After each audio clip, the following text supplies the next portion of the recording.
Ladies and gentlemen, welcome to stage 4 of Zwift Games 2025 that I am bringing you a little later than I was expecting. I had to do this one during the makeup week because when it was going on live, I was actually in this very place we are racing in. I was in London with my wife on holidays, and after we actually got back, we both got another bout of sickness. It was about 8th one this winter. It is already pretty tiring, but it is what it is. So this was the first day when I was pretty much able to do a hard workout. Because of that, I wasn't putting too much faith into this race, and it is also a climbing race, so my chances wouldn't be probably that high anyway. There are two big climbs on this route, or to be more precise, it is the same climb but from both sides. It is the Box Hill in London in Surrey Hills, and it takes roughly 6 to 7 minutes to climb this.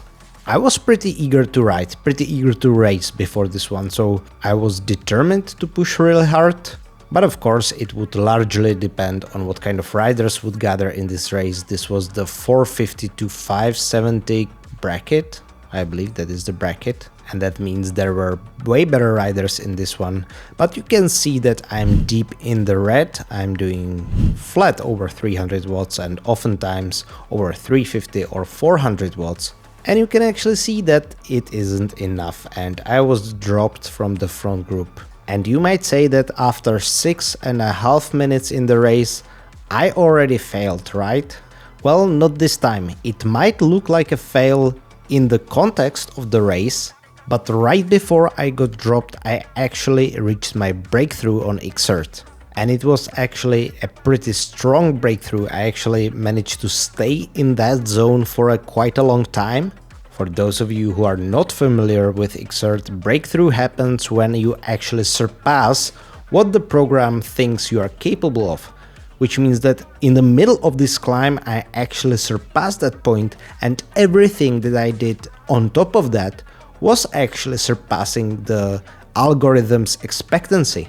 So although in the game it might look like a fail of epic dimensions, it was actually a pretty huge success, this climb for me. That is the difference between this and the volcano climb that I did in the previous stage of Zwift Games 2025. In that one, I actually got dropped on the volcano climb because I simply didn't push hard enough, for whatever reason it was. On this one, I got dropped because the front group was simply that much better than me. So the first climb is done here, and I'm somewhere in the middle of the field. I'm trying to stay in the group during the descent, to draft, to recover, and my heart rate actually went really high during the climb. It was in the high 180s. During this descent it obviously goes down, but I'm still pretty tired from the climb. But I don't feel like super bad during the descent. So my plan here is to stay with the group, recover as well as possible during the descent, and then not to tire myself too much in the downtown London where it is predominantly flat. And then if I am able to ideally repeat my effort from the first box hill and nuke it in the finish. But here is where it actually started going downhill. Basically, as soon as the downhill concluded, I felt that my legs didn't have my usual juice to them.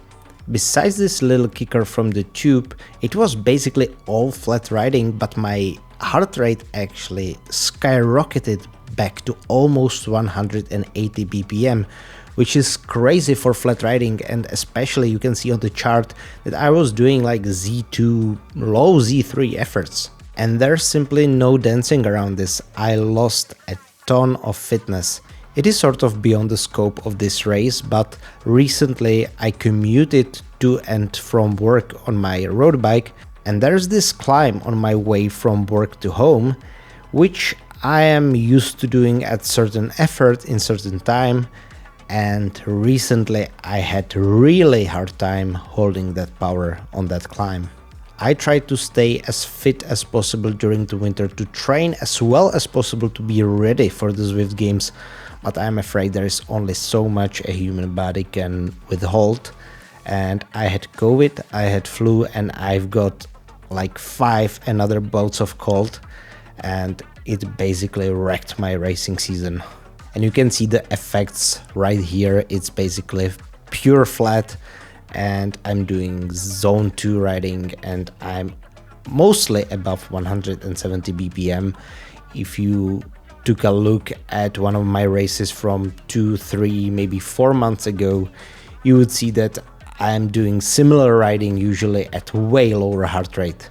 And this point of the race around the Buckingham Palace was actually for the first time since I've been Zwift racing where I really wanted to quit, and not only wanted to quit, but seriously contemplated quitting because I felt dizzy. I had like those comical Tweety birds racing around my head. And that is something that I'm used to feeling when I'm doing all-out effort on the climb, but I'm not used to that when I'm doing zone 2 or zone 3 on flats. So at this point I decided that if it got a little worse, I would quit this race. I would call Zwift Games 2025 basically a dud for me, but I wanted to finish this at least for the kit itself, if not anything else. And if I was able to recover a little bit and got myself to feel a little better, I was still in contention for the top 30. I was still in a group that I could beat, and it was very realistic to beat them if I felt as well as I felt on the first climb of the day, and if I performed as well as I did on the first climb of the day. And after all, there is a silver lining in all this. Since it is not very likely that I would finish well in this race, I knew that I would drop below 510 racing score, which means that I would be able to do the last stage, the Queen stage of Zwift Games 2025 in a little easier category. There is still crazy climbing, so it is still going to be super difficult for me, but at least I wouldn't need to compete with riders that are honestly way better than me. So here we are entering the Box Hill for the second time, this time in the other direction. This is the longer and somewhat easier direction.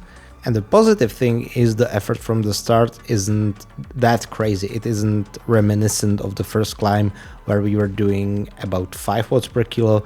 This is a little over 4 watts per kilo, so it is still hard for me, but it is not like undoable for me.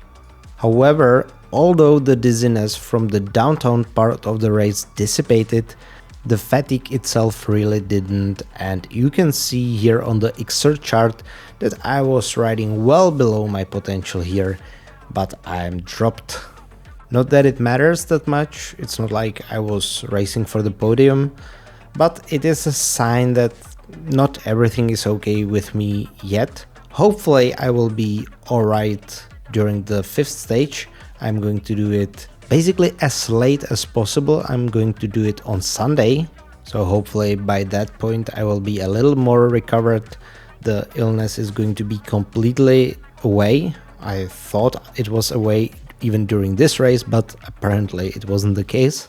And I will be actually racing in a lower group, so hopefully I will be able to put in a little fight.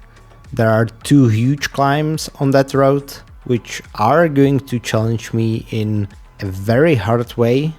It is going to be extremely challenging for me, but anything can happen.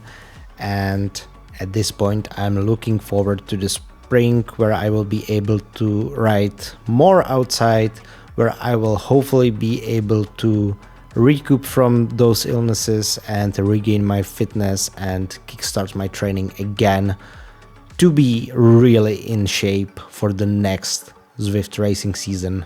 I am still going to be racing on Zwift during the off season, but it is going to be probably only once a week at most, and I'm going to complement it with structured training. So in this race I finished on 33rd spot. Here is my performance analysis from Exert, and if you like this video, like, subscribe, and I'll see you in the next one.